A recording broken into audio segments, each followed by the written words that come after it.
Okay. Good evening. Do I have a motion to convene the February 8th regular meeting of the Levittown Board of Education? Mike, do I have a second? Christina, please note Mary Ann, Adrian, Dylan Kane, and James Moran are excused from this meeting. We have all in favor. We have 4-0. May I have a motion to move into executive session for the purpose of seeking legal advice from the board's attorney? Peggy, do I have a second? Christina, all in favor? 4-0. We will return at 7:30. Please note, we will recite the Pledge of Allegiance when we return to open the regular meeting. Thank you.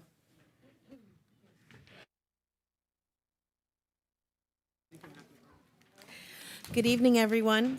I'd like to welcome you back to the February 8th regular meeting of the Levittown Board of Education. May I have a motion to reconvene the meeting? Christina, second. Mike, all in favor? 4-0. Please note that Mary Ann, Adrian, Dylan Kane, and James Moran are excused from this evening's meeting. Tonight, we are lucky enough to have students from Lee Road Elementary School who will lead us in the Pledge of Allegiance. Please rise.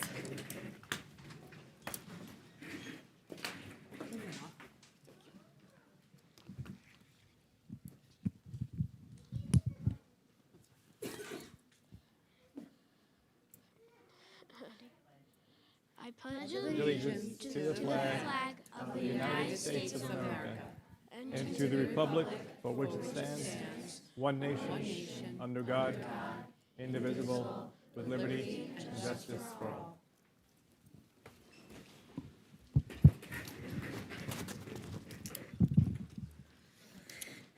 Thank you. Can we please take a moment of silence to remember all those fighting for our country at home and overseas?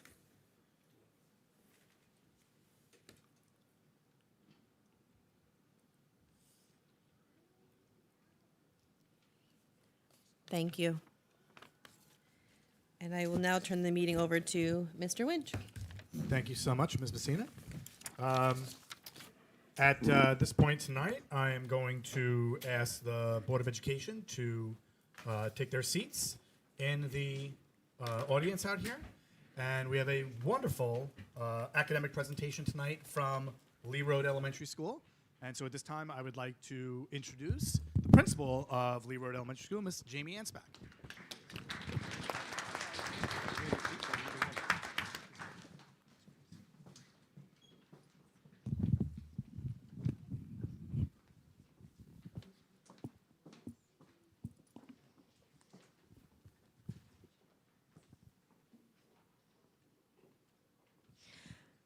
Good evening, everyone. I'm very excited to introduce our Lee Road staff and students to you. But before I do so, I want to take this opportunity to thank Mrs. Messina, the Board President, and the entire Board of Education, as well as Todd Winch, our Superintendent of Schools, and all of Central Office for all your continued support each and every year. Tonight, I am joined by Mrs. Smith, Mrs. Vogel, and Ms. Varaknis. Ms. Napoli is also a part of this presentation. However, she apologizes that she could not join us tonight because she's at a special someone's dance with her own daughter. But she misses everybody and will talk about it tomorrow. I'm sure she's very excited to know how we did. Students, if you could please come on up here and join me.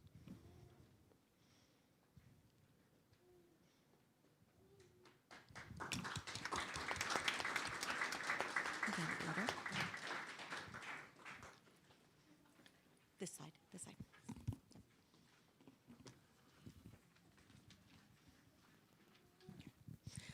The students standing up here from Ms. Smith, Ms. Napoli's fourth grade classes, as well as students from Ms. Vogel and Ms. Varaknis's fifth grade classes, are going to prove to you that learning through STEAM is not just fun, but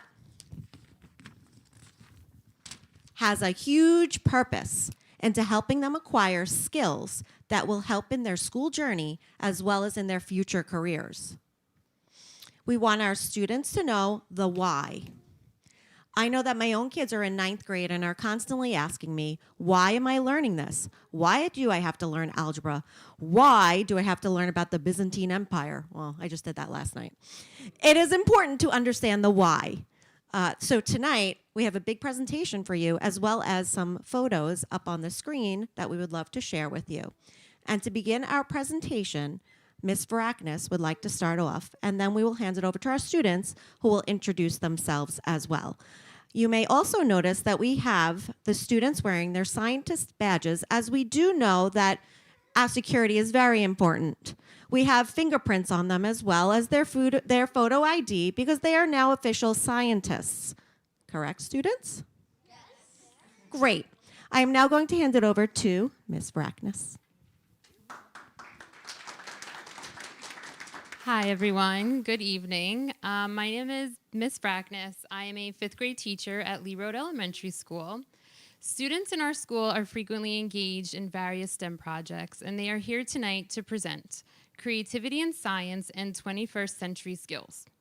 Using STEM education results in students who take thoughtful risks, engage in experiential learning, persist in problem solving, embrace collaboration, and work through the creative process. These are the innovators, educators, leaders, and learners of the 21st century. Without further ado, here are our wonderful 4th and 5th grade students. And we will begin with Sophie. Should I step up?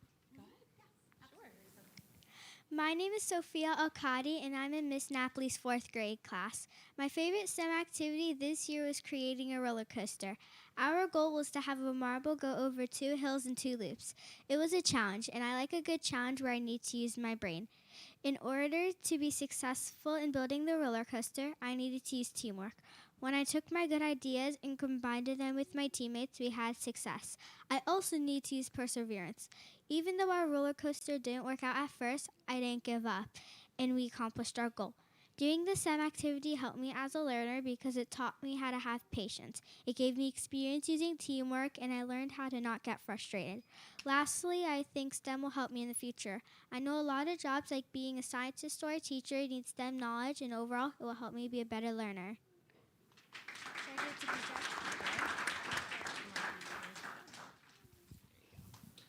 My name is PJ Vaz, and I am in Miss Napoli's 4th grade class. My favorite STEM activity this year was building a roller coaster. I liked it because it needed problem solving and a little bit of planning. It was a little bit like solving a puzzle. The skills I needed to be successful in this project were perseverance, teamwork, science knowledge, and a little bit of math. Science and STEM had helped me as a learner by improving my science and calculation skills and by making me more hardworking. I think STEM will help me in the future by helping me be a scientist when I grow up.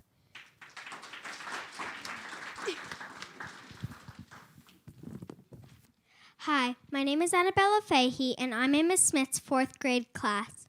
My favorite STEAM project this year was when we did the Doodlebot.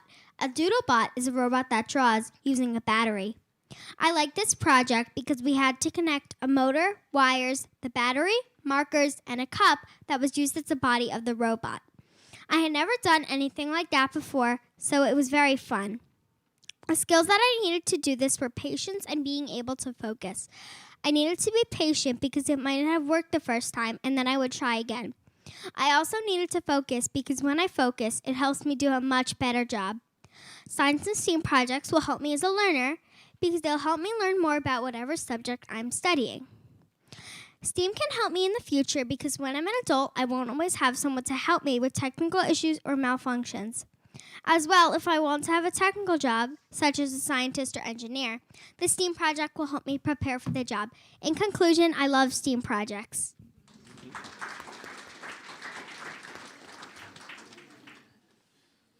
Hi, I'm Nicholas Greco, and I'm in Miss Smith's 4th grade class. I love roller coasters, so this project was a no-brainer to be excited about. I have been on a lot of coasters and loved some. Others I hated. This project was probably the most technically challenging because you need to calculate how high the drop was and the speeds of the marbles. Leading into the next question, the skills you need are flexibility and not gymnastics.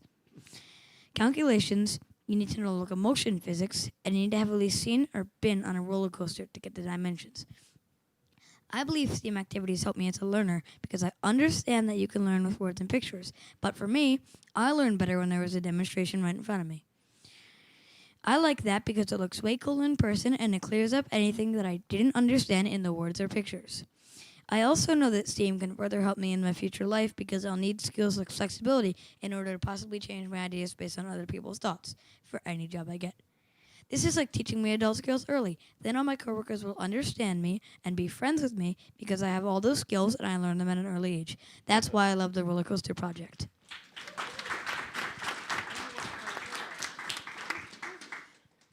Good evening. My name is Charles Nunziata, and I'm from Mrs. Vogel's 5th grade class. This year we had STEM Fridays in our classes, where classmates and I participated in many STEM projects. After learning about gravity, we were charged with creating a straw rocket. To date, this was my favorite one. We constructed rockets from straws and paper.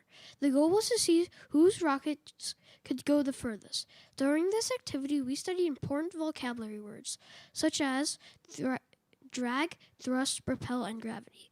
Then we looked into how rockets fly and how planes fly. Some skills I needed to complete this activity were creativity and engineering. I had to be creative to figure out how to make my rocket so it would travel the furthest. I needed to use engineering skills to identify the problem, build different prototypes, and test to see what changes needed to be made. I enjoy the straw rocket STEM activity because I like building.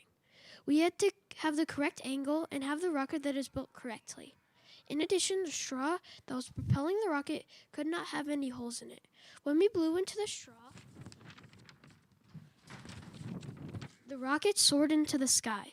It was my favorite because I won and received bragging rights. STEM activities have helped me grow as a learner because I enjoy hands-on learning.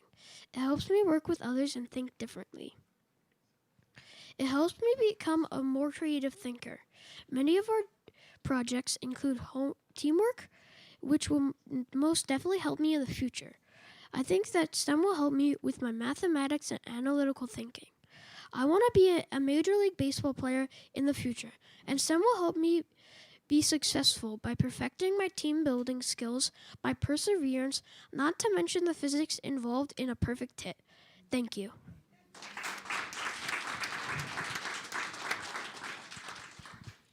My name is Victoria Baksh. I'm a 5th grade student in Mrs. Vogel's class.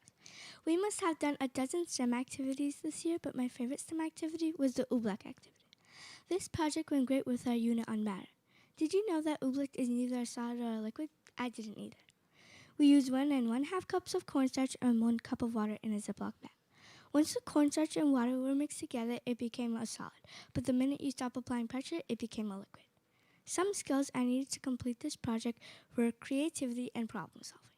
I had to creatively figure out how to get the cornstarch and water to mix to make a solution without knowing it would not stay a solution. I had to problem solve how to keep it in that state. Then Ms. Vogel told us the truth, that Oobleck is a non-Newtonian fluid. This means it is neither a liquid nor a solid, but has properties of both. A non-Newtonian fluid demonstrates variable thicknesses, meaning that the thickness of the material changes when force is applied or not applied. Homemade slime is another example of this type of fluid, and boy did I used to love making slime. I just didn't know I was doing science too. Learning STEM is important because it could help challenge me to think critically and come up with my own ideas and solutions. In addition, STEM can help with developing habits that will help me succeed in any field. For example, teachers model and demonstrate for students to learn and think critically.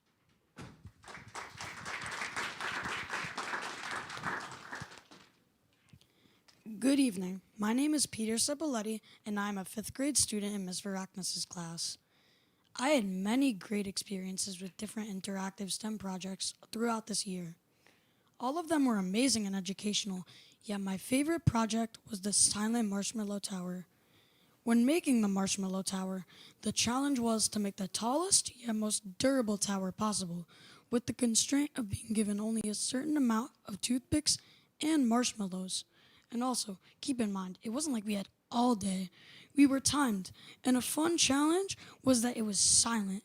While we practiced self-control by being silent, we were challenged to use other creative strategies to communicate and work collaboratively as a team.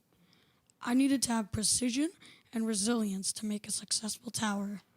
Precision helped me because I was able to accurately place marshmallows and toothpicks ensuring that my project wouldn't be a messy failure. If I were to make my tower while being extremely careless, I wouldn't have been able to meet the goal of the project. Resilience played a big part in my project as well. There were moments when our original plan didn't work out well, but instead of being critical of myself, I decided to use my failure as a boost to bounce back to my original optimistic state. As you can see, mindset and skill could possibly alter or change the outcome of a project. STEM helps me as a learner in many different ways. One way it helps is that it makes me more of a critical thinker. For example, during the Marshmallow Tower activity, I was forced to think about where to put the next piece of the tower, while knowing well that if I made a mistake with one piece, there was a chance that the whole entire tower could collapse. This bit of pressure to make the right decision in order to be successful helps me become a better problem solver. Being a strong problem solver helps me learn, whether it be with my peers, completing an assignment, or even trying to do something new that I have never experienced before. I believe that there are many ways that STEM could possibly help me in the future. Not only will it improve my precision, resilience, and problem-solving skills, but I believe it will help me most with collaboration. When building the Marshmallow Tower, one of the first things I needed to do was wait and think about how to construct a reliable source of communication so that we could successfully collaborate, because it was a silent activity. In the future, when I have a job, I will need to communicate and collaborate with my coworkers and boss. We will all have an important role, and we will only be successful if we work together as a team. STEM will definitely help forge a better path to a better future.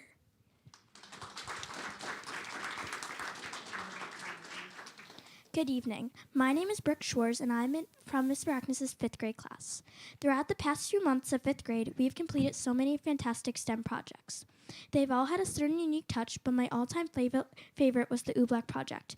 Oobleck is a mixture of cornstarch and water that interestingly doesn't quite follow the rules of matter. This project taught me that some materials have the ability to instantly change from state to state. In a matter of seconds, my liquid Oobleck turned into a solid the moment I applied force to it. This project takes many skills in order to be successful. I would say the 2 skills you need most would be resilience and determination. At first, my Oobleck was staying in the liquid state, no matter what I did, because I was struggling to find the perfect combination of cornstarch and water. While everyone around me was succeeding, I found it in myself to be resilient. I kept trying during the setback. I was determined to succeed, so I tried and tried and tried, until I finally had Oobleck that would instantly change states. My resilience and determination paid off, and the feeling was amazing. I was so proud. Can you tell why you might need these 2 traits to succeed in the challenge? STEM helps me as a learner. It always helps me better understand the unit we are learning about in school. I learn better when I see or do something.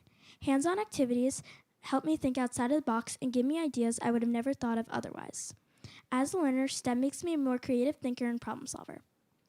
Doing these types of activities helps me understand the concept of what the lesson was truly about. STEM projects will definitely help me in the future in many ways. STEM will help me improve my skills in problem solving and being innovative. I can use what I learned in STEM to solve different challenges I come across. In the future, it will help me come up with new ideas that could eventually help others. I also know that many careers are STEM-based, and exploring now in school will only help me be fully prepared for my future.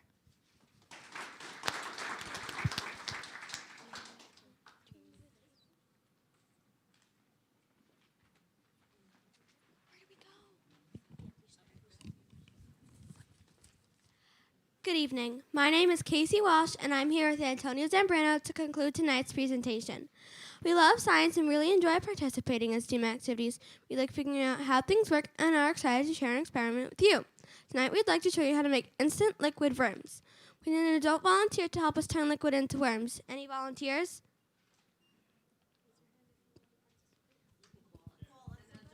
Yeah, an adult.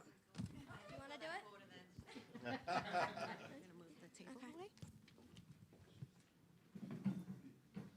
Do you have them in your pocket?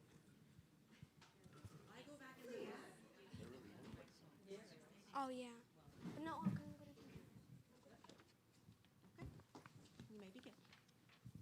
Hello, I'm Antonio Zambrano, and I will be giving you the directions. First, safety first. Put on the goggles and the gloves.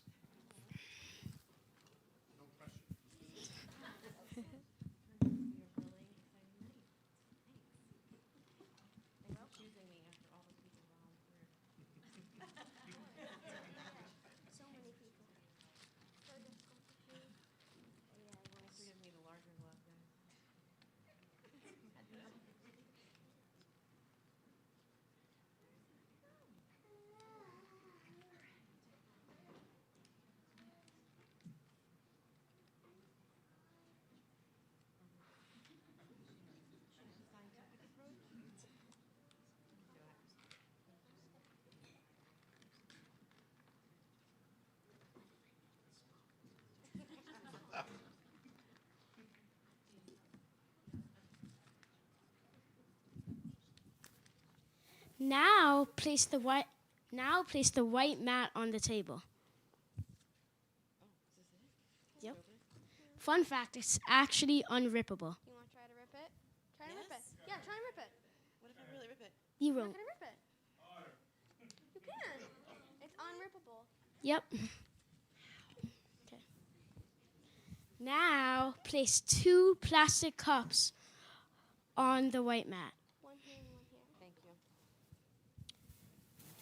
Now we're going to use this liquid called sodium alginate. Interestingly, sodium alginate comes from seaweed, so it makes it really thick. Now we're going to use the sodium alginate and make it blue by putting 20 drops of blue food dye inside. Am I pouring this in the cup? No. Okay. You're going to take this. You're going to put 20 drops in there in the bottle. 1, 2, 3, 4, 5, 6, 7, 8, 9, 10, 11, 12, 13, 14, 15, 16, 17, 18, 19, 20. Okay. Now put the cap on tightly. Put that cap on. And now we're going to shake it, but don't just shake it crazy. First, you have to use a special technique called flipping it up and down. Do that 5 times. Well, yeah, she has to do it. 2, 3, 4, 5, 6, 7, 8, 9, 10, 11, 12, 13, 14, 15.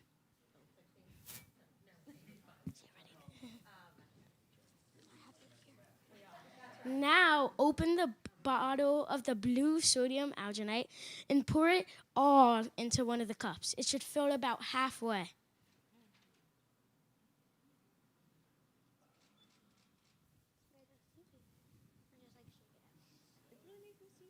Yep. Smashed it. Sure. Smash it? Sure. Probably. I don't know.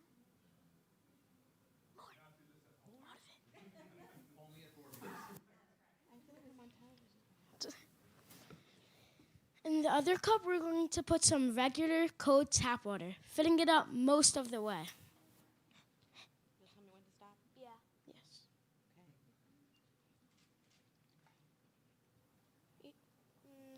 There. Now we're going to use this powder called calcium lactate gluconate. Interestingly, calcium lactate gluconate is found in our calcium vitamins. Calcium lactate gluconate? Yes. Now we're going to add the calcium lactate gluconate into the clear cup of water. Just the whole thing. Before you do that, immediately be ready to stir. Immediately be ready to stir with that spoon 10 times. Special spoon. 10 seconds. Okay. The whole thing? The whole thing. And then. The whole thing. Okay. Just. Now stir, stir, stir. Stir, stir. 10, 9, 8, 7, 6, 5, 4, 3, 2, 1. Take it out? Yeah. Okay. Now, the science happens when we put the blue liquid into the clear water. To do that, we're going to use a special tool that I'm sure you've never seen before called a syringe. Stuck in your pocket.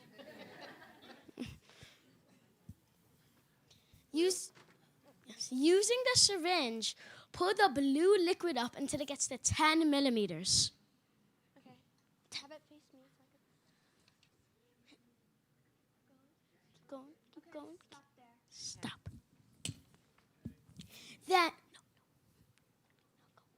Then ooze the blue liquid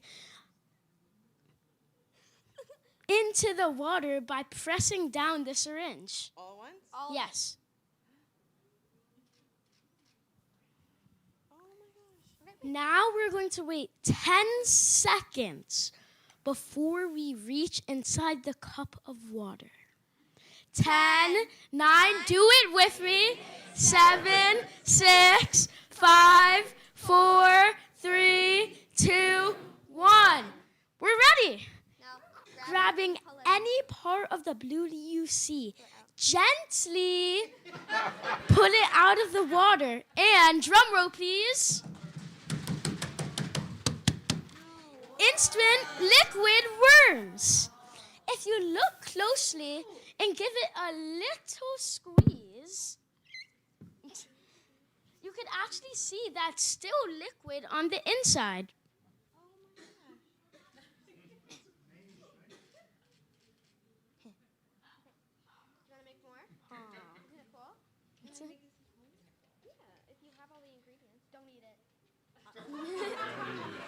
It does have vitamins in it, and it is edible. It is edible. Never eat anything science. Got it. Really? Oh, I always eat stuff science. Do you want to do it? You want to do it? Oh. Sure. Yeah, sure. Oh, my hands are all. No, my hands are all wet. Go for it. Our experiment makes a chemical reaction, which is where two of our chemicals are mixed together and make something new. For our worms, we mixed the chemical with seaweed in it into a chemical with calcium in it, and it formed a gel. The gel-like substance is a mixture of sodium alginate and calcium lactate glucinate, which is now called calcium alginate. Calcium alginate only forms where two liquids touch. This material has some real-life uses, like making fruit juices into a jelly ball. It also used to help wounds heal faster. Performing this experiment, such as this one, helps us understand the importance of teamwork and precision. Oh. In this experiment, we needed to be precise with our measuring in order for the chemical reaction to take place. The skills needed for this experiment, such as exact measurement, could help us in jobs such as a baker, a doctor, or a construction worker, where precision is measurement and extremely important. Overall, STEM will help us with many skills and jobs in the future. And it is a lot of fun, too, as you could see. Thank you to the Board of Education and Central Office administrators for allowing us to share. We'd also like to thank all Lee Road educators, and especially Ms. Ansbach. Thank you and have a great evening.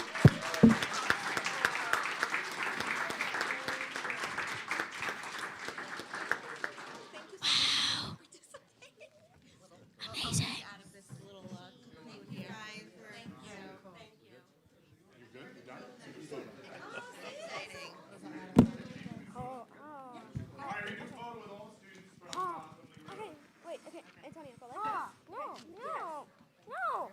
Give me your hand. Hold this. No, hold this. Hold.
Thank you.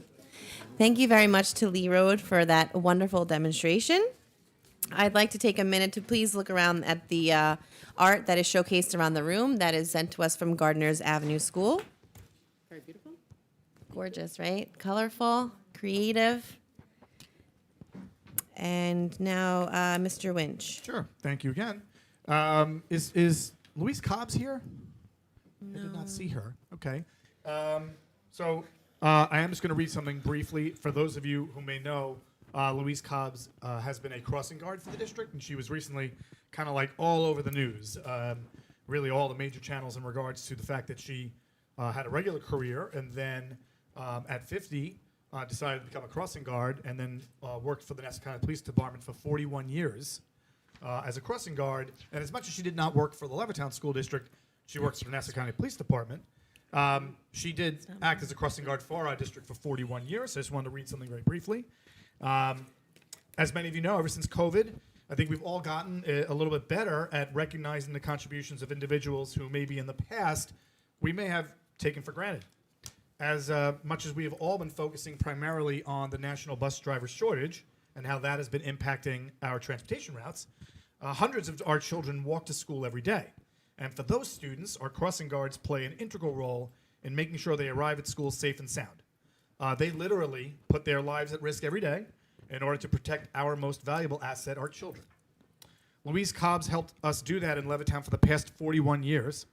In good weather and bad weather, she has prioritized the well-being of our students, even over her own welfare. She has helped cross generations of families in the Levittown School District.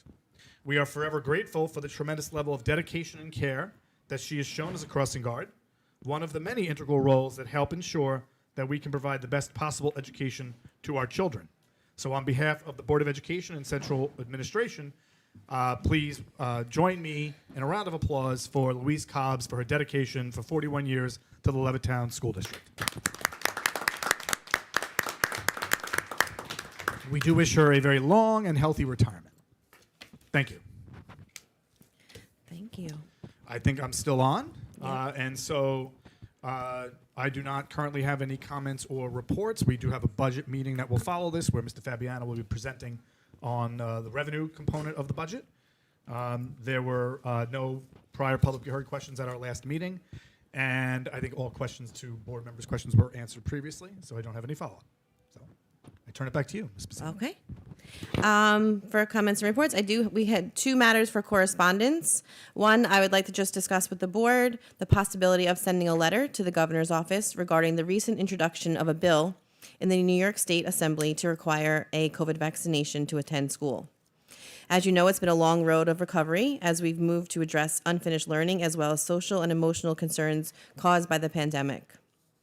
Without commenting on the vaccines themselves, our goal is to simply continue the great work we've been doing with our students without additional challenges added.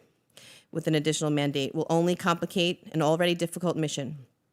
My recommendation is to simply to the state that to not make a new mandate related to this very controversial situation. I'd like to get the board's thoughts on this. Now, I'm just going to cut that off just for a moment, just to remind the board that we had some similar conversations in the past. We did come up with a letter that for the board to look at that, like Ms. Messina mentioned, simply said basically to the governor's office to just please refrain from any sort of new mandates regarding vaccines because it during the whole COVID situation with masks and so forth, they were very controversial situations that led to a lot of issues in the district. And so we're really just looking to continue. We've done a great job really since that time period. We've had our kids in schools. We've obviously had absences for a variety of reasons.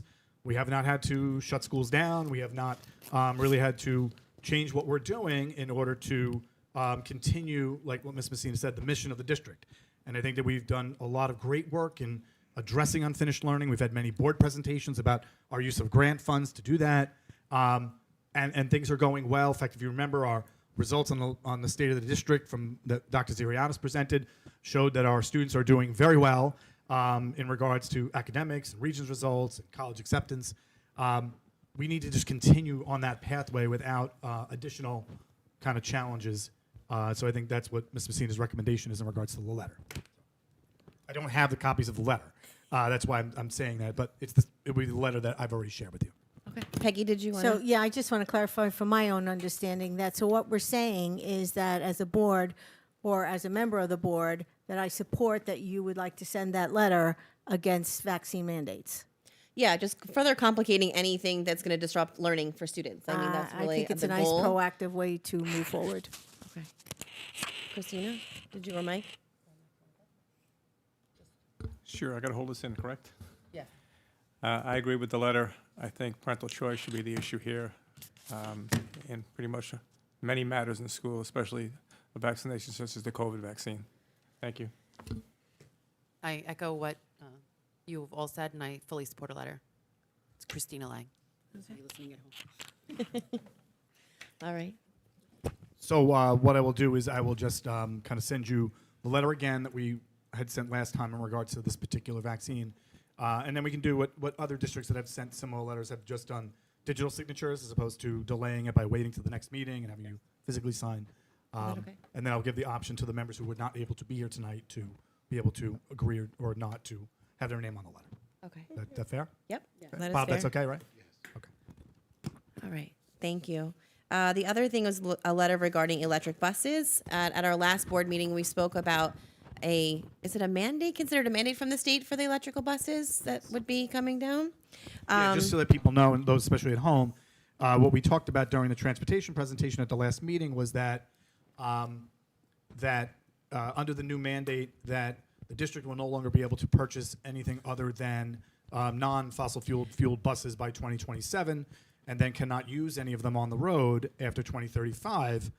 And what Ms. Reeves, the supervisor of transportation, was sharing, as well as Mr. Fabiano, and I know board member Moran, who's not here tonight, but just concerns about the timeline that, 2027, as much as I don't know that any of us thought that 2027 was going to be here the way that it's going to be coming, but it's a few years off. It's a very, very, it just creates a lot of challenges. And so I think that's why you had mentioned about it.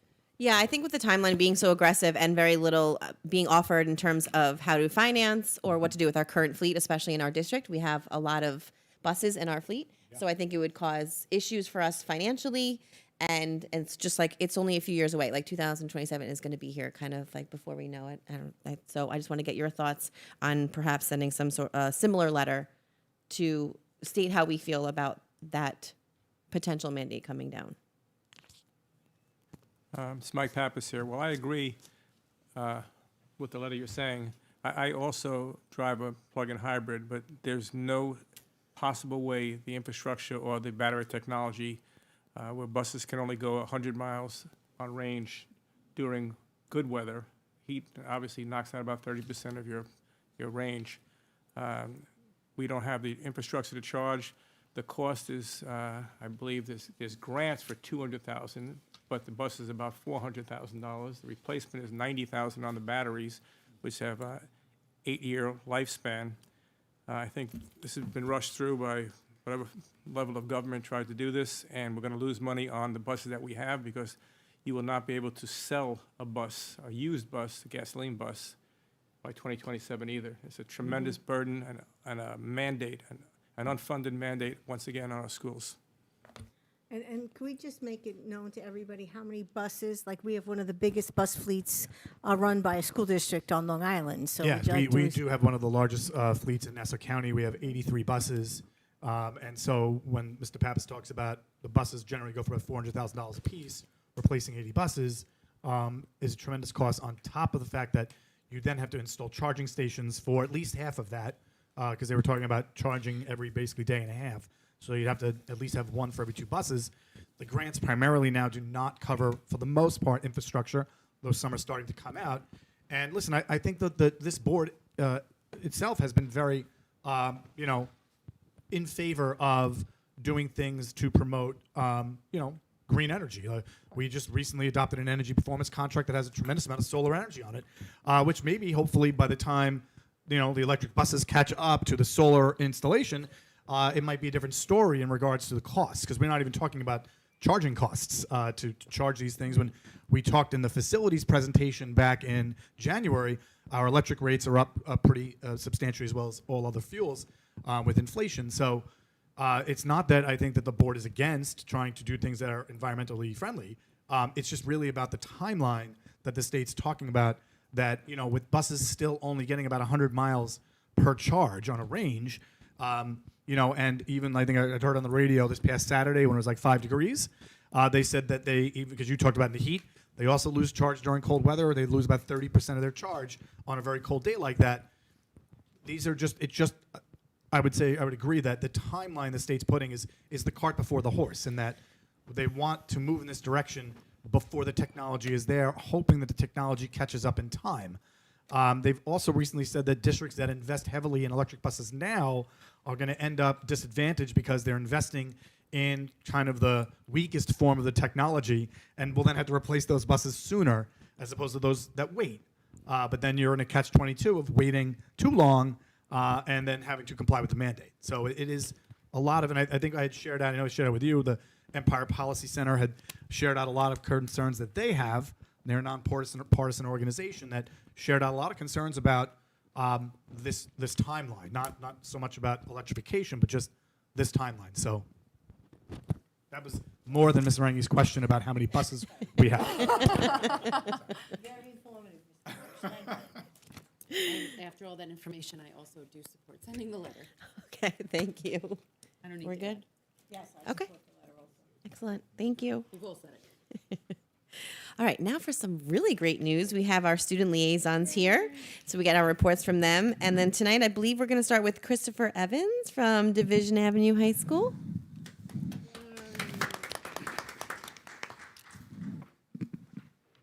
Good evening, everyone. We have a pretty short presentation today. Starting off with student life, in January, our Science Olympiad team achieved their 15th consecutive invite to the New York State Finals and earned third place overall. All of the seniors earned medals, and 32 out of 38 students earned at least one medal. The 23 science events change year after year, but our students always take what they learn in the classroom and apply it to so many other areas, including building, labs, and many academic areas. In addition, the Science Olympiad team competed in the Princeton University Invitational, where they placed 13th overall. In this competition, teams were from all over the Northeast and took national level tests and build events. Medals were earned in Scrambler, Flight, and Trajectory for 6th, 3rd, and 1st, respectively. Last week, from January 29th to February 2nd, 3 of our schools proudly represented Division Avenue High School and Levittown School District at the National Community Anti-Drug Coalitions of America, or CADCA, conference in Maryland and Washington, D.C. They participated in CADCA's Forum Leadership Conference in Maryland, attended multiple leadership training sessions, and participated in Capitol Hill sessions with their state's legislative representatives. Sophia Ferrero, Nabia Khan, and Maya Reitz, who are very active in the L Youth Coalition here in Levittown, were selected to be on the CADCA National Youth Advisory Board and made presentations at the conference. Juliana Riley, a sophomore and secretary of the L Youth Board, also attended the conference. For academics, students completed midterm exams last week, and the new semester is currently underway. AP capstone presentations were completed in Ms. Stritzel's class last week. Presentations were outstanding as usual, with students looking into a wide array of topics like genetic engineering for agriculture and equal pay for women. Mrs. Miller's class had students compete in pasta wars on Friday, February 3rd. Students made homemade pasta dishes and were judged on their creativity, presentation, texture, and taste. For athletics, it has been a successful winter season for the Division Avenue High School athletics, with several teams positioning themselves for a playoff run. The boys and girls basketball teams have both qualified for the playoffs. This is the first time the boys have made it since 2009. The girls' cheer team has qualified to compete in the Nassau County Championship on February 19th and left today to go to the UCA Nationals in Disney. And this past weekend, the boys' bowling team won the Division I Nassau County Championship in a dramatic come-from-behind win. For boys' swim, 3 all-division swimmers, Aaron Lugo, Nick Castano, and Jason Kong, who are competing in the county, met this weekend. And the Challenger basketball season is underway, and everyone is looking forward to the Challenger homecoming and senior game on February 28th versus Salk. Lastly, for upcoming events, Spirit Week begins on February 27th. Also, Senior Emmy Night is held on February 27th. For March 3rd, we have our Spirit Night event. All the classes are excitedly preparing for the event and practicing their dance routines. There's hallway decorating on March 1st. The Division Avenue High School / MacArthur Art Show at Levittown Public Library. upcoming playoff games in the Science Olympiad State Tournament in Syracuse. And that's all for tonight.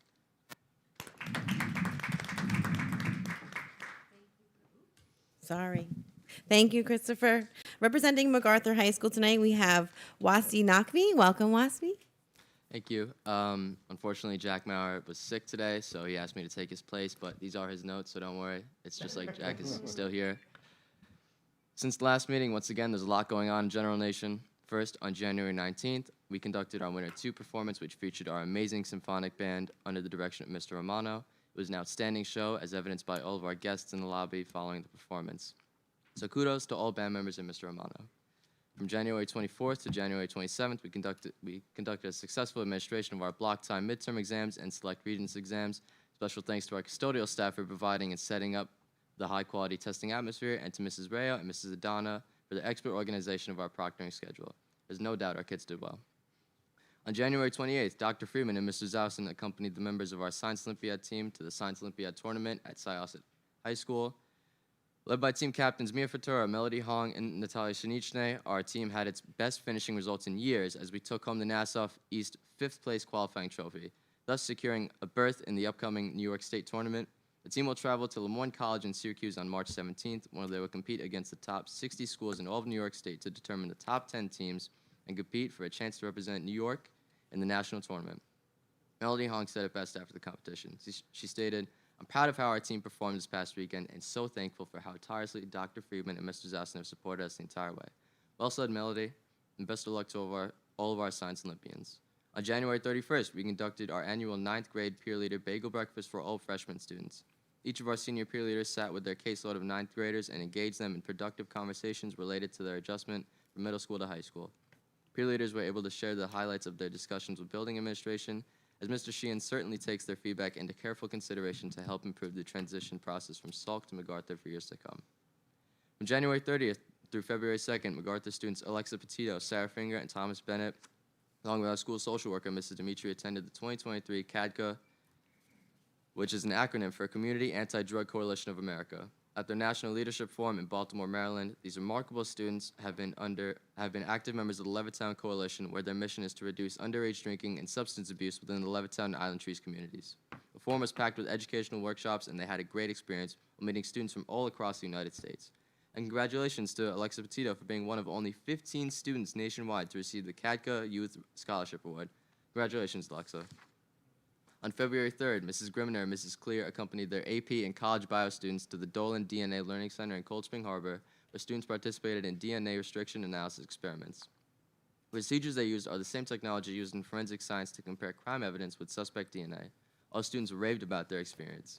Today, Mr. Levy accompanied all members of our Quizball team to compete in a trivia competition hosted by Plainview JFK High School. My hope is that all the team members did exceptionally well. Also today, please join me in wishing our varsity cheer team and head coach Mrs. Nestler all the best of luck as they left for Disney World to compete in the 2023 National Cheer Tournament. This will be their first major competition as defending New York State champions. Go Generals! On Thursday, February 9th, several pieces and projects of our talented students' artwork will be displayed in the Levittown Public Library for their annual art exhibition. Please join us from 6 to 7:30 p.m. to view all the amazing talent from the students in our art program. On Saturday, February 11th, several of our Macapella group, as well as the cast members of our upcoming spring musical Little Women, will be performing several selections featured in Little Women at the Levittown Winter Festival, held at Levittown Hall. Our performance is scheduled for the 2:30 time slot. On February 14th, we'll be conducting our third and final of the winter season, where our jazz band, under the direction of Mr. Romano, will be performing some smooth sounds. In addition, co-advisors of our Triumph Music Honor Society, Mrs. Lemberg and Mrs. Musial, will be inducting 10 new members into this prestigious society. Congratulations.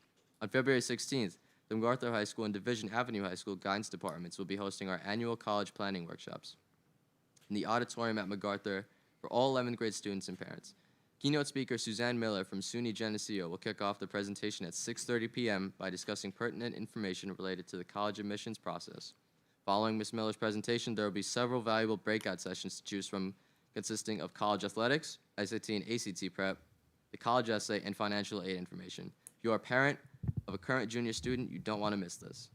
In honor of Random Acts of Kindness Day, which is on February 17th, our school climate committee will be designating the week of February 13th through the 17th as General's Kindness Week.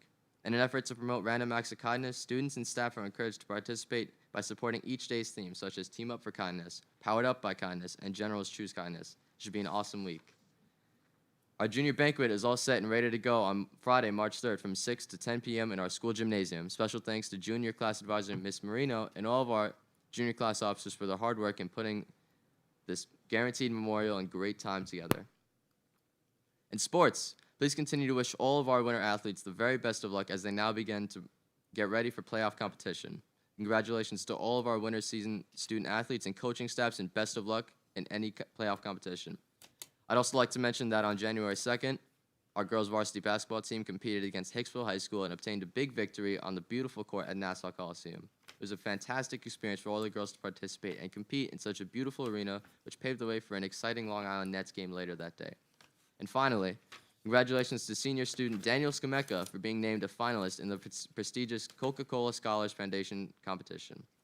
From over 91,000 applicants across the country, Daniel was among the top 1.7% selected as a semifinalist as a result of his exceptional academic record, leadership, and community service. Congratulations, Daniel. And this concludes my report. Thank you very much. We will now move to the public be heard portion of our meeting. This is the opportunity for members of the community to speak. All questions are going to be directed to the Board of Education president. Each speaker is limited to 3 minutes in total, and each speaker is expected to use the microphone and clearly state his or her name and address. We have someone that was signed up for Jennifer, I think it was.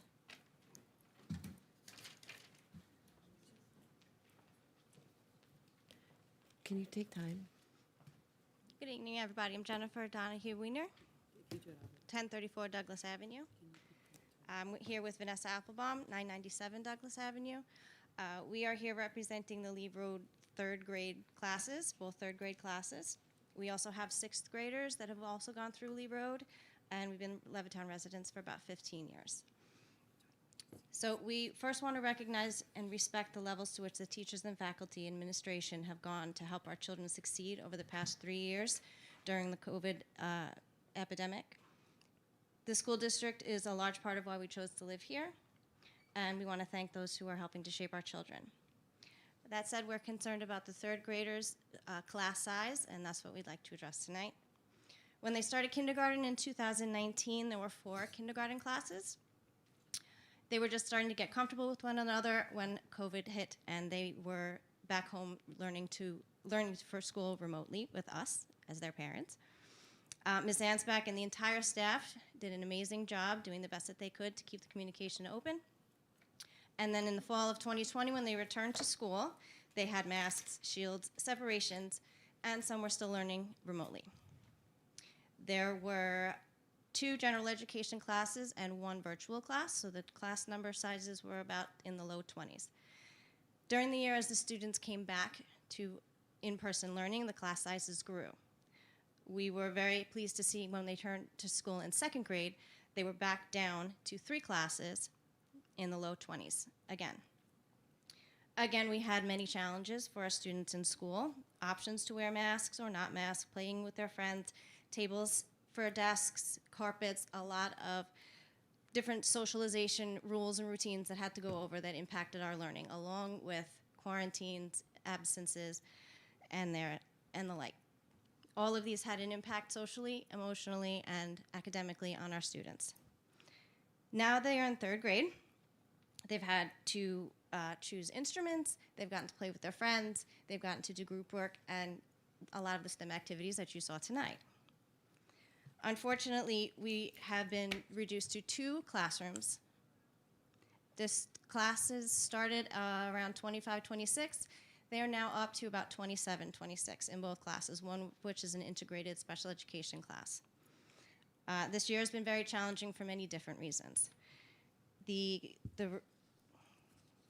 We've hoped for the best because we had seen the best from the Lee Road staff, the teachers, the administration, but we did recognize we were in need of a change.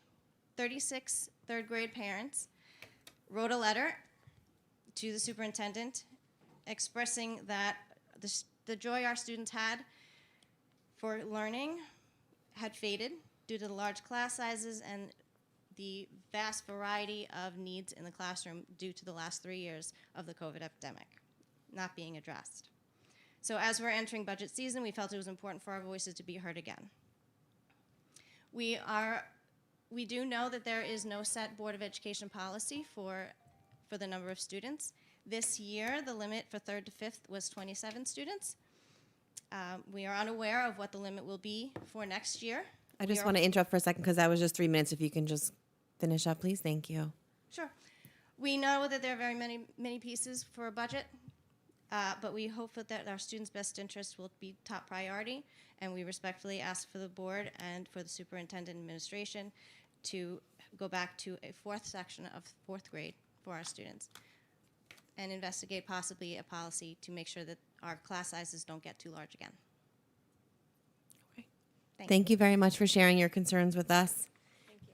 Thank you. We appreciate the time you took to share your thoughts this evening, and we will be getting back to you within the week with your concerns. Thank you.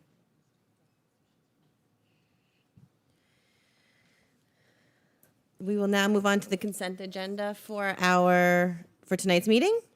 Do I have a motion to accept items 1 through 14 on the consent agenda? Oh, that's you. Sorry. No. Yeah, I just wanted to make a couple of changes to the agenda that are on the schedules. We are going to, ready, Suzanne? Yep. All right. We're going to, on schedule 1005, we're going to pull number 5 and number 11.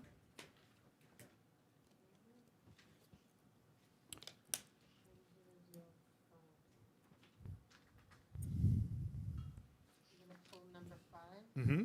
And number 11.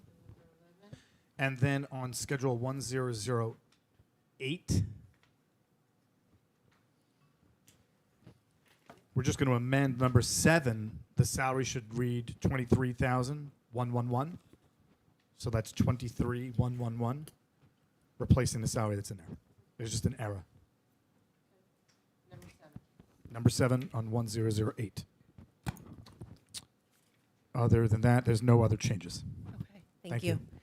Do I have a motion to accept items 1 through 14 with the amendments made on the consent agenda? Christina, do I have a second? Mike, any discussion? No? Okay, 4-0.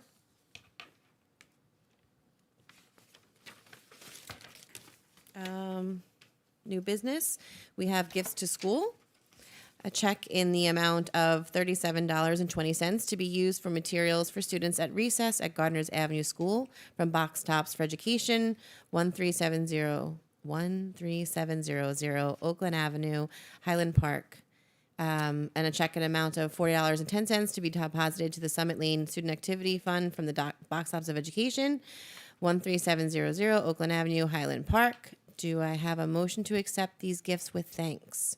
Christina, do I have a second? Mike, am I getting a second from you, Mike? Thanks. Any discussion? Thank you very much. And that's 4-0 for the gifts to schools. Any ad hoc, Mr. Winch? I think I've said enough tonight. Okay. Upcoming dates. On March 8th, we have a big budget planning session. That's number 3. It's also a regular meeting. It's going to be a very exciting night. Please come out because it's 2 big budget presentations. Yeah, I see now you make me want to talk. So I'm just saying that the next budget meeting, it's curriculum, technology, athletics, and special ed. So it's the core of what we do. Yeah. So it will be a very exciting meeting. Yeah, thank you. And I've already stated I will have a lot of questions. And then on March 22nd, we have our 4th budget planning session, which will also have a special meeting and hopefully adopt the budget that evening. May I please have a motion to adjourn this special meeting? Peggy, do I have a second? Mike, all in favor? 4-0. And now we are going to welcome you all to the February 8th planning session of the Levittown Board of Education. Bye. May I have a motion to convene the meeting? Peggy, do I have a second? Mike, all in favor, 4-0.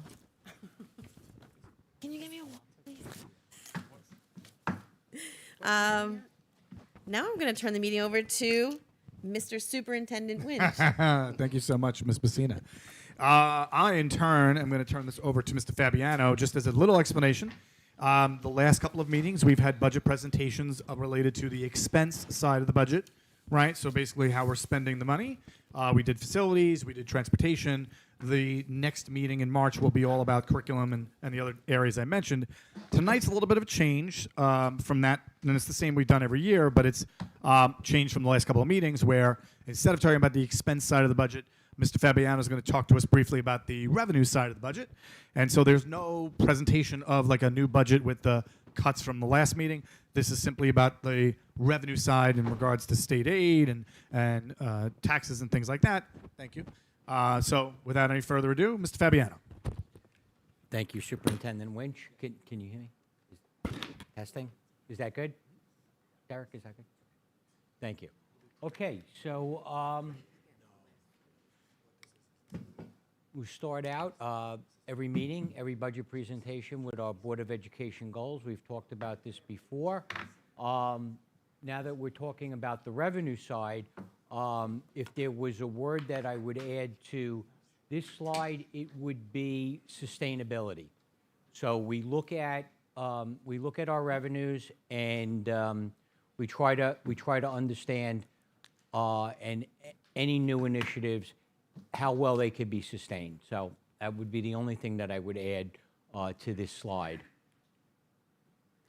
Our budget planning calendar, we are now up to the February 8th meeting, and as the superintendent stated, our focus tonight is going to be on looking at the governor's state aid proposal as well as our tax cap calculation. Just to cut off Mr. Fabiano for a moment, just remember the reason it's preliminary is because the governor has released the governor's budget, which now will then be looked at by the legislature. But until that is finalized and the state budget is adopted at the end of March, nothing is really final. So as much as a lot of the numbers we're going to talk about have been presented at the State of the State address, these are still preliminary because, you know, things may change. Nothing is final. Thank you. So this is an analysis of the state aid package that is included in the governor's proposal. And as the superintendent mentioned, this is not final. They go through a process of negotiations, and it is not until the legislature adopts the budget, which is due by April 1st, that these numbers become finalized or amended. You can see here the top line. It's our largest line. It's foundation aid. It is up by a little over 20%. There's a reason for this. The governor has kept her mission to fully fund the foundation aid formula, and has done so, and so we're very grateful of that. One of the notes that I would like to mention on the foundation aid, for the first time ever, there's been a set aside in the foundation aid, which means that a portion of that has to be dedicated to certain programs. This has never happened before, and there's much speculation as to whether or not that will make it through the final legislative adopted budget, but more to follow. But clearly, we are happy that we are now receiving the foundation aid as the formula intended. These formulas were put in place back in 2007 as a result of the Campaign for Fiscal Equity, and many are arguing now that the formulas have become outdated. So the second part of fully funding the foundation aid formula is the promise that these formulas will be looked at, revisited, and rewritten. So what comes after this in subsequent years would really be speculation at this point. So we'll see if the legislature or any of the other state organizations, state controller, gives us any insight into that when they actually adopt the budget. And I just want to once again just mention that Mr. Pappas regularly will ask about what about the money owed from since 2007, where the state has not fully funded foundation aid in the term of millions of dollars every year. There's none of that is coming. There's no makeup state aid coming. But it is great that the state is able You to stole now- my thunder, Todd. Sorry, yeah. I wasn't sure if you were going to say it, and so I just wanted to make sure that I answered your full question. That there's no back payments coming at this time. But yeah, that is true. But they fixed those. When you think about it, like those two major funding issues have now at least been resolved. Of course, we don't know for how long, but for now, which is good.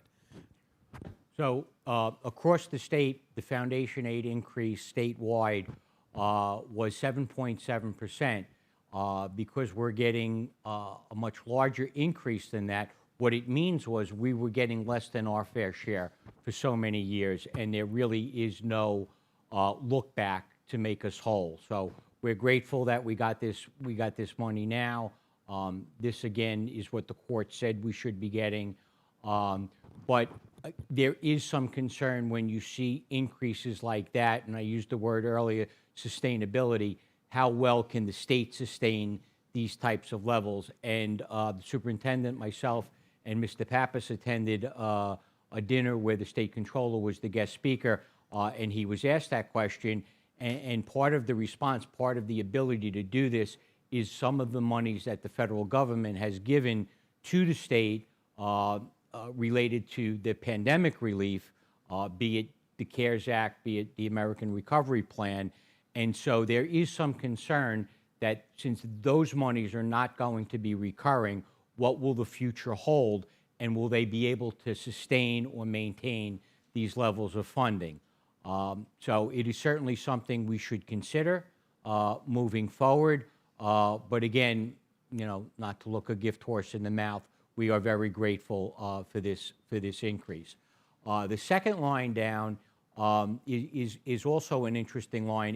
It's additional funding for our universal pre-K program. We received another $600,000, almost a 50% increase.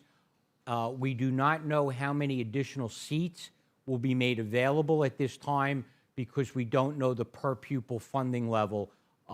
We just do know that there is another $600,000 available to us.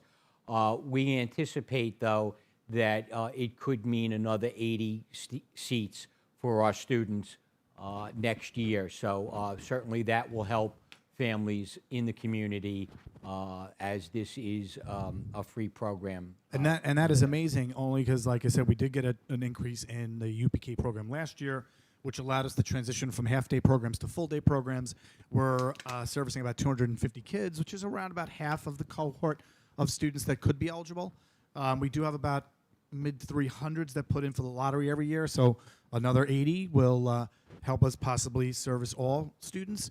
And this has been something that this district has been really in front and center with, because when they initially expanded this grant back in 2006, this district was one of a small handfuls that did the work to get the grant in place in a month's time in order to offer it to families when many other districts only signed on last year.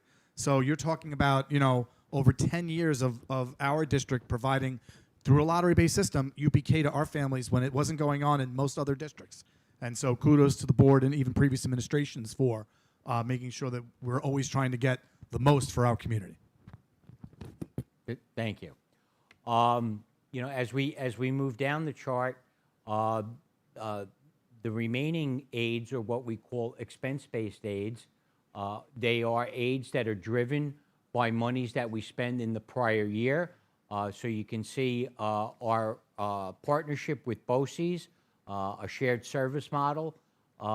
We spent additional money there, and so our aid coming back has increased by about $600,000. And the other large increase in our expense-based aids is a reflection of the increased cost in transportation last year, which are carrying into this year as well. With the national driver shortage, we've been unable to hire all the drivers. We've been forced to contract out some of our routes, and the increase in the cost of those routes have far outpaced the rate of inflation and has put a tremendous strain on our budget. Now the state is catching up and giving us some additional aid for transportation. So again, this is a good thing. So overall, I think we're very pleased at the package, but just to, again, reiterate, this is a proposed state aid package, and we will not know the final numbers till on or about April 1st of this year. But we will work with what we have now and proceed. So I'll just talk a little bit about, we're going to be talking about the tax cap formula. So I know this is something that was discussed last year. The issues have not gone away. Newsday, when the consumer price index came out and the controller announced that there was a 2% cap on property taxes, is a bit misleading. The consumer price index is one of the 8 variables that go into the tax cap formula.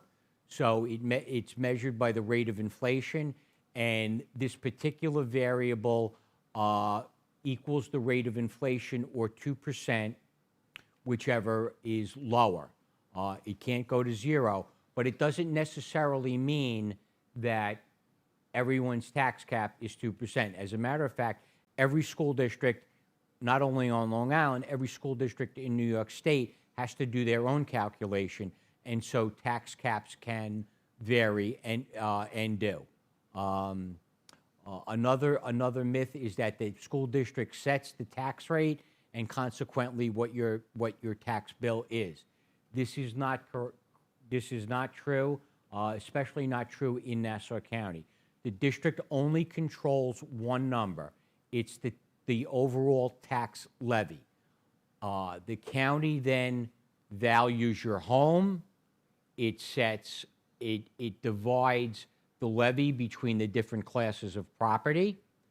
There in Nassau County, there are 4 classes of property: residential homes, condos and co-ops, utilities, and commercial properties. Nassau County determines what that ratio is, and shifts in the adjusted base proportions will change what the overall tax rate and tax bill will be. I think, Mr. Fabiano, the reason that that's mentioned is that there isn't a direct correlation between what the district sends out in regards to its tax levy and what a homeowner actually pays. And that is primarily controlled by Nassau County. So we are one component of it, but there's still wide variety in what different homeowners pay depending on the other variables that Nassau County controls. That is absolutely correct. And as if there weren't enough variables that the county can control, when it recently reassessed the entire county, it also implemented a 5-year phase-in. So what that means is you can have 2 homes assessed at the same value paying different tax bills because one was assessed higher and is being phased in to a lower assessment over 5 years. One had taken advantage of the grievance process and is being phased in over 5 years as well. So even though they're at the same assessed value today, they're paying different tax bills. So it does get very complicated, but once again, just the point is that the district only sets and controls the tax levy. Everything else that happens after that is in the hands of the county. But they do put my phone number on the tax bill, so that's always nice that they let me explain it. So, and actually, Stolacek in the audience actually has been fielding those calls. So thank you for that, Linda. Okay, so this is the adjusted base proportions. What does this really mean? Having 91% of your tax bill being absorbed by homeowners is an extremely large percentage. The community has little to no commercial tax base. Only about 6% of the property taxes are picked up by the commercial base, which is extremely low. At some point in the future, we can look at what the averages are around the rest of the county. But certainly this is something that is is ingrained into this community because it is primarily 91% residential. Mike, this is Levittown up here. This is Levittown, correct? I don't see it up there anywhere. Yes, I will put that next time. Sorry about that. I was just going to mention that, like Mr. Fabiano was mentioning, like when you talk about differences between different school districts and taxing and so forth, the amount of commercial property that you have in a community plays a big role in what everybody else is going to pay. And so it's wonderful when you think about it, when you're going to pick a community to live in, that you don't necessarily want to live in a community that's got a lot of commercial entities, right? Because you'd like to live in a nice suburb and so forth. But the other piece of that is that if it's primarily homeowners, then that tax bill is being absorbed by primarily homeowners as opposed to businesses. Can I ask a question about the rate in which commercial properties pay their taxes? Because is this including like pilots and things like that? Like, are they taxed differently? Because it's such a small percentage. They are. The different classes of property are assigned different tax rates, and again, based on the proportion. So 6.3% of the tax bill will be apportioned to the commercial properties, and then they will look at that assessment base and divide it amongst themselves. So the tax rate that is applied to a house is not the same tax rate that's applied to a commercial property, but that's a very good question. About 10, 12 years ago, didn't Nassau County also lower the business tax 1% a year? Maybe 15 years ago on commercial businesses? You know, I think that what the county had been doing for many years, the grievance award have been more heavily weighted in the commercial. So this is why we've seen this shrink. I believe last year when Chris Dillon put this slide together, I believe it was at 90.1%. So again, if you're awarding lower assessments to commercial properties at a faster rate than you are the residentials, you have yet a further diminishing of the commercial base, and that's reflected in the growing number. So last year, 90.1% of the tax bill was being picked up by the homeowners. This year, 90.6% will be the effect of that. All right, so now we're going to look a little bit more about our particular tax cap. I don't mean to scare anybody. This is just off the state controller's website. This is actually the formula, and I don't know if I have a pointer here, but the consumer price index, again, is just one variable of the 8 here. So just we'd like people to understand that it's not just 2% because the consumer price index was capped at that. So that's the formula for all school districts. And this is the publication. I know that's a little bit small to read, so superintendent blew it up for me there, so it's a little bit easier to read. So what's interesting about this graphic is that the rate of inflation is at 8%, but the allowable factor is only at 2. So if everything across the board went up by 8%, we would only be able to take advantage of 2% as in terms of that variable in the rate of inflation. And as a matter of fact, school districts got hit even harder than that because two areas of the budget where we spend a tremendous amount of money, health insurance, is up by almost 14%, yet we can only use the 2%. And our utility bills, we're estimating up by about 20%. And again, we're only getting the benefit of about 2% on the cost of living adjustment. So everything else has to be absorbed, and obviously some of that will be absorbed by the increase in foundation aid. So now we'll take a look at what our formula actually looks like. So another one of the variables that go into that are what they call capital exclusion. So this is the amount of money that's exempt from the cap that's due to pay things like your debt. So any debt that the district has any capital improvements it's looking to do, capital acquisitions such as buses are factored in here, and we have to run this through the formula. So it turns out that our capital exclusion is actually down from the prior year. The quick reason for that is we're taking a bit of a pause on our bus replenishment schedule because of the uncertainties with the electrification. Last year, that number was up at about $808,000. This year, it's at $262,000. So that reduction in that line alone is really what's driving our change in capital exclusions. Yes.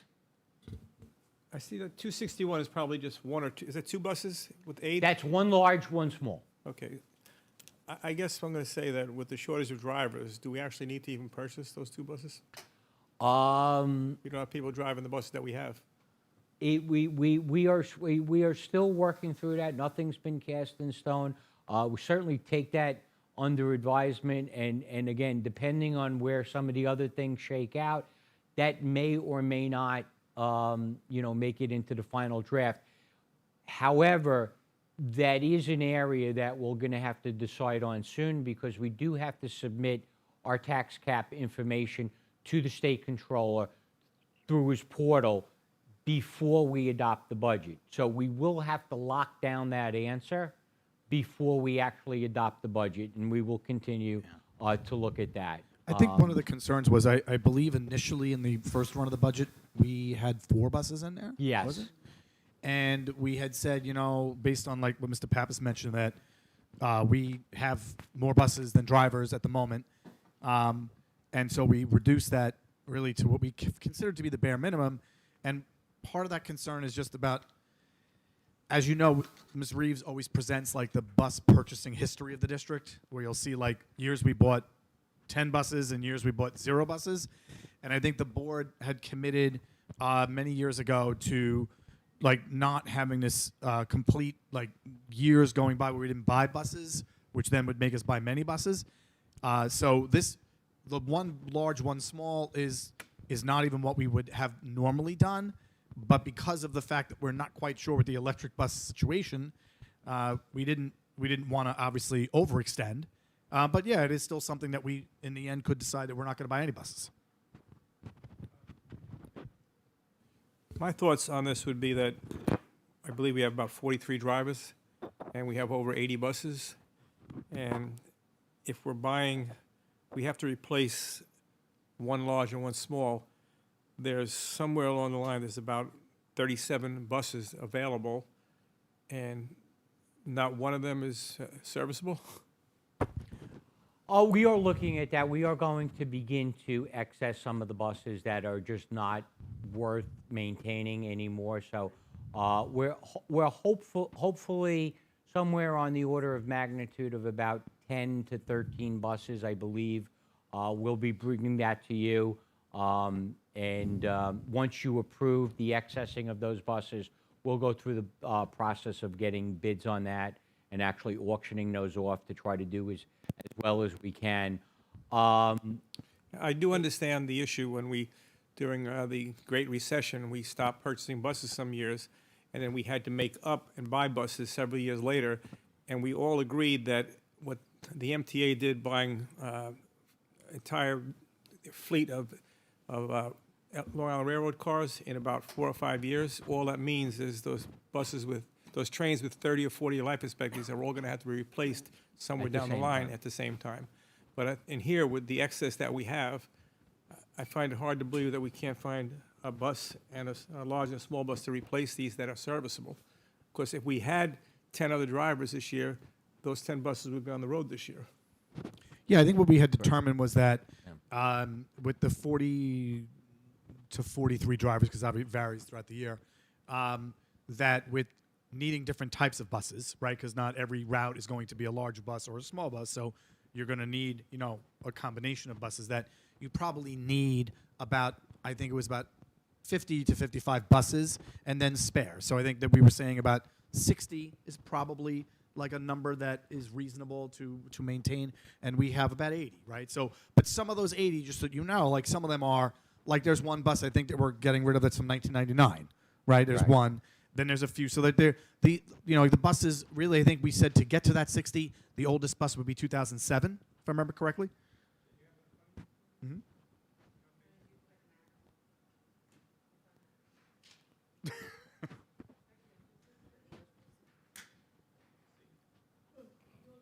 Do you need my glasses?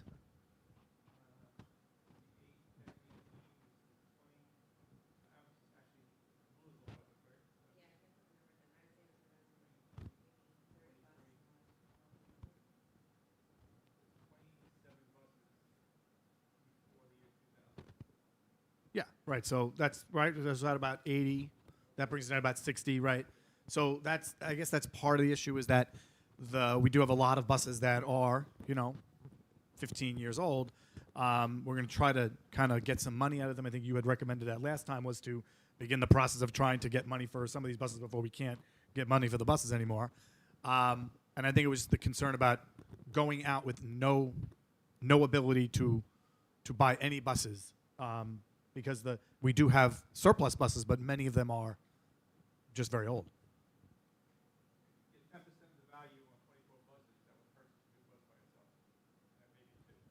Yeah. But you still have to have the expense, no? You still have to have the expense, right. yes.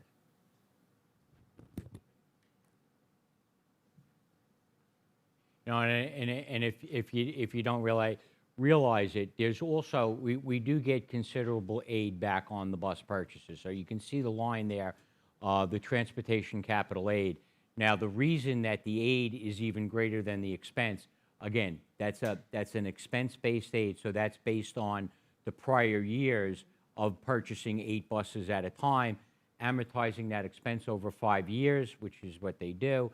And so now you're in a unique situation where you're getting transportation capital aid that's in excess of what you're planning on budgeting there. The point is we do get about 70 cents back on the dollar. It's just not all at once. It's amortized over 5 years. So I just wasn't sure everybody was aware of that.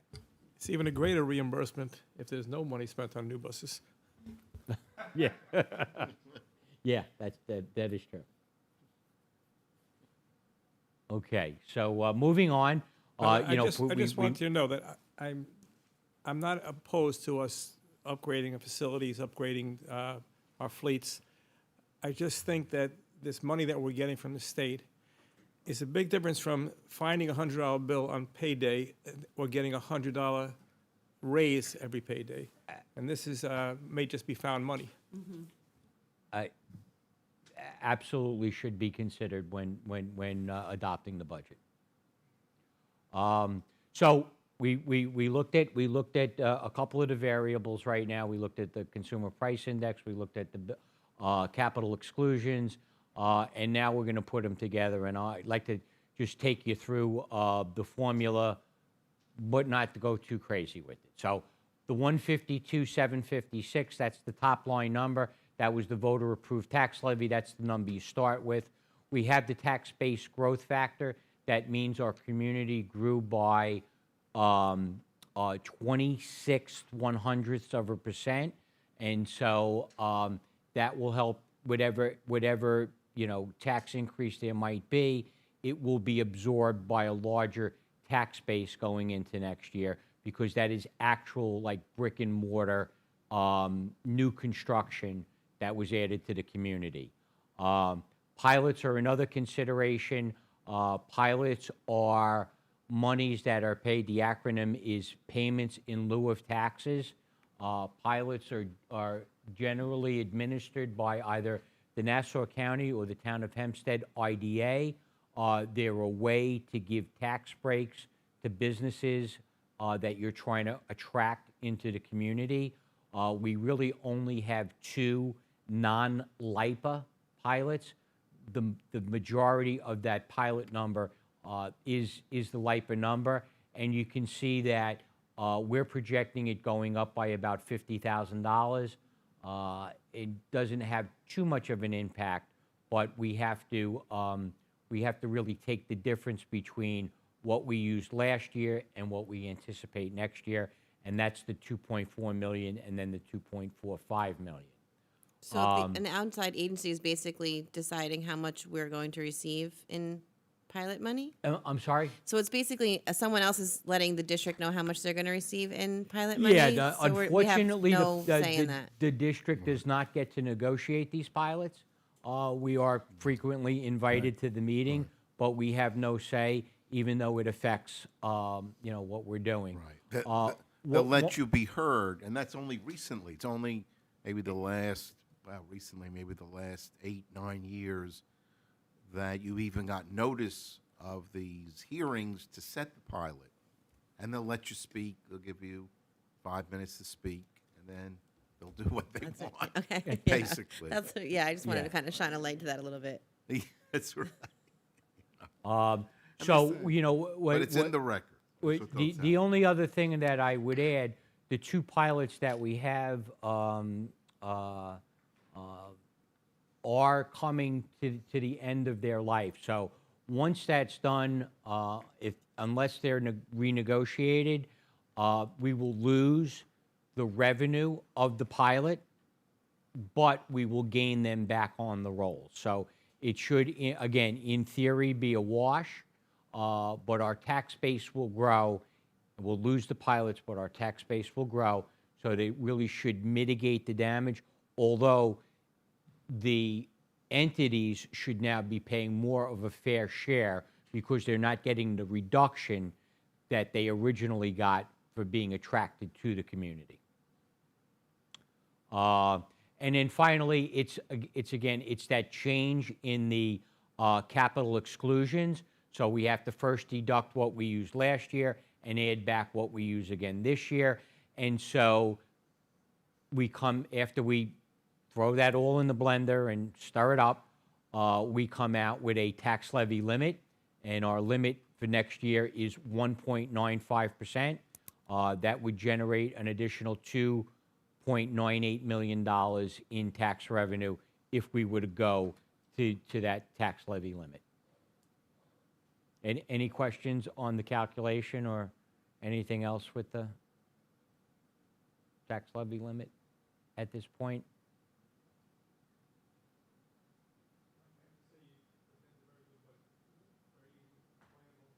Thank you. Thank you.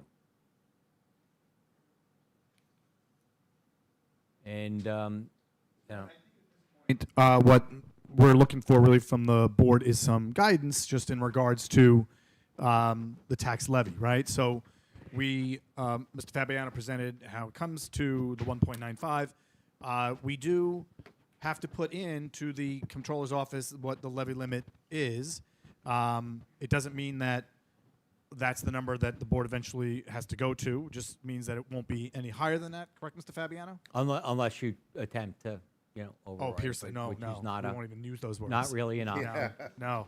Whoa. And so I guess we're looking for some direction from the board. This is the revenue side. Like Mr. Fabiano mentioned, it is preliminary. So there's no final kind of discussions for tonight other than before we meet next time, whatever that tax levy number is going to go into this comptroller system. We could still, in March, decide that we're going to do something less than that. But I guess, is there any comment from the board in regards to any direction in regards to the budget process related to the levy limit? Yeah, let me just wait. Okay, I just wanted to just get from the board some direction in regards to the levy limit is 1.95. We still have time between now and then, the budget being adopted later in March to make a decision about whether we're going to go to 1.95 in the budget or whether we're going to do something less. It can't be more because we're not going to obviously go out to Pierce. But just looking for some feedback from the board as we kind of continue to work on the budget about whether or not what's the board interested in doing. Are we interested in continuing the tradition where we have gone out to the limit in order to make sure that the district is financially stable over multiple years? We've had presentations in the past from Mr. Fabiano just about some of the capital work that we're doing, which we've been able to do without going out to, for bonds and things like that because of the past budgeting of the board and administration. And so that's a tremendous savings to the community because we don't go out for bonds like many other communities do. That's a tremendous savings in interest rates, especially with interest rates so high now, where you're talking about millions of dollars being saved, and that's wonderful. So I just wanted to get some feedback from the board as we start to get into the next month, of budget development. That is there any particular direction from the board in regards to the revenue side and in regards to the 1.95 tax levy limit, and about whether we're looking to do that maximum number again? Todd, I know you said that none of us want to pierce the cap, obviously, but I'd still like to see some further projections where we stand. And a 5-year projection. We used to get 5-year projections years ago when inflation was in the 4, 5, and 6% range. We've been very lucky in having inflation 1 and 2%. I don't think the cap was made for inflation of 8%. If that's what you believe it is 8%, go shopping and go to a restaurant and you'll see it's a lot more than that. And I think several assistant superintendents of finance have told us that the CPI really has nothing to do with schools. We buy books, they're not, there's nothing, that's not figured out in the CPI. We're not buying washing machines and things like that. Inflation for schools is driven by healthcare, salary and benefits, and that's 82% of our budget. It's not buying eggs, it's not buying milk at the store. So whatever the consumer price index is, whatever they use for the variables in that, doesn't necessarily pertain to school districts as equally as it does to your own home budget. But I'd just like to see a 5-year prediction of go with a 0, a 1, and a 1.95 and see where we are with each one of them. Because we do have, there are a lot of people suffering in this community. Mr. Fabiano, can we put something together like that for the next meeting, you think? Absolutely. Absolutely. I thought you were going to ask me to do it now. But, I mean, if you could, but no pressure. I'm like, I don't have to do it right now. I got. It might be more reliable if you have some time to do it. So. Yeah, probably. But I just, in terms of just the mechanics of this, I do have to input something into the portal by March 1st, and we will not meet by then. And we can absolutely change the numbers up until the time you adopt the budget. So you are not casting this in stone. However, as the superintendent did remind me earlier today, It's cast in newsprint. but that's the number on March 2nd. Newsday will have already foiled the controller's office, and we'll pull those numbers, and we'll write an article with the 2-page spread of all the tax levy limits and what the school districts are going out at. And if you change your mind, you're going to have the additional issue of contending with, but Newsday said you were doing this.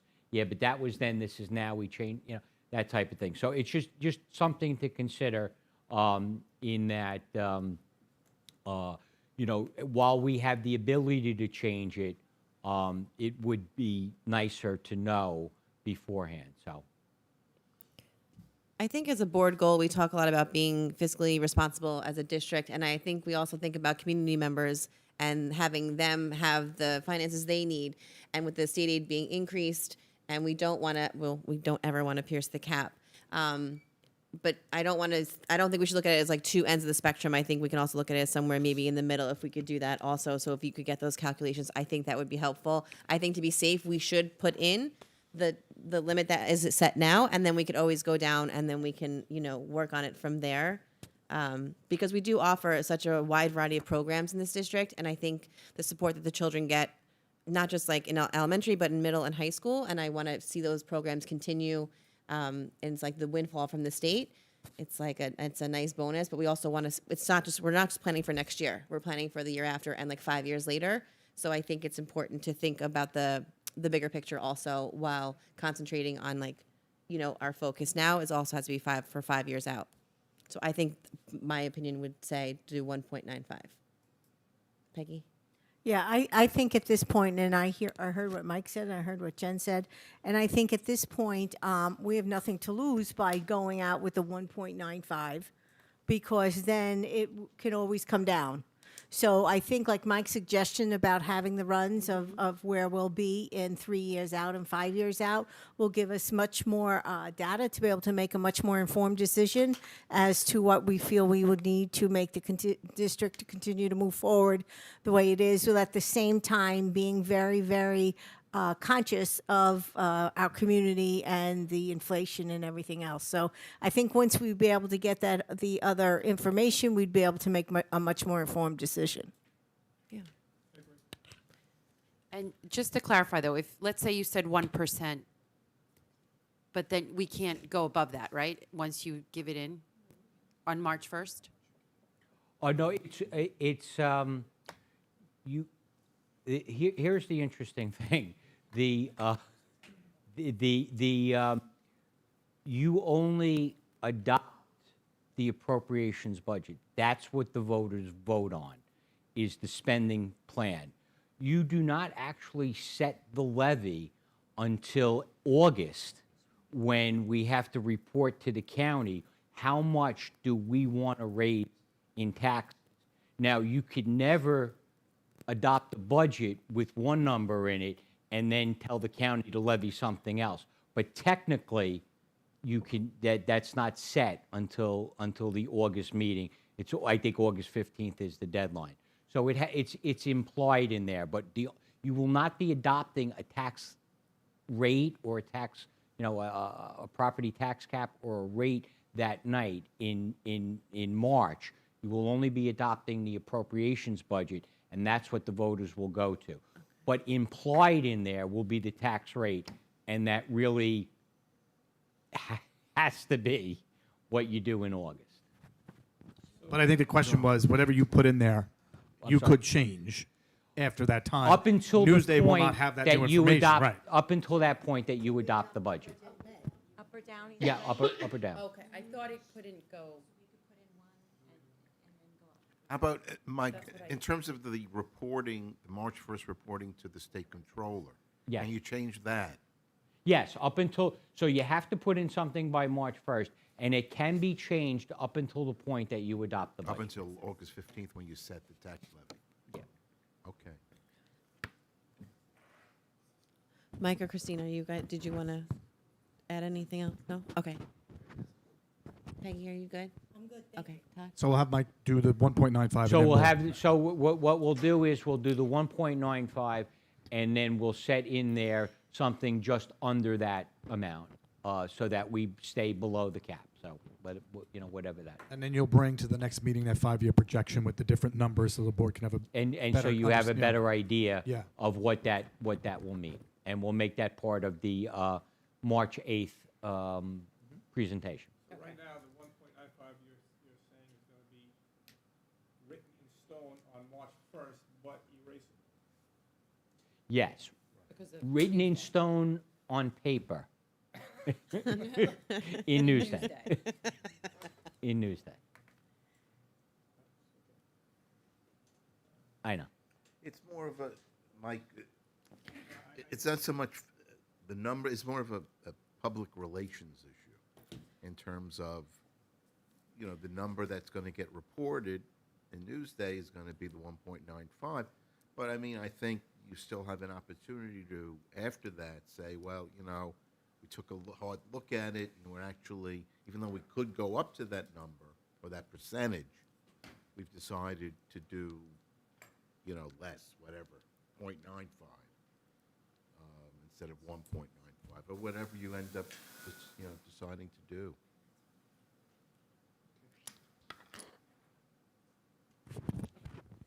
All right. Thank you very much. May I please have a motion to adjourn the planning session? Peggy, do I have a second? Christina, all in favor? 4-0.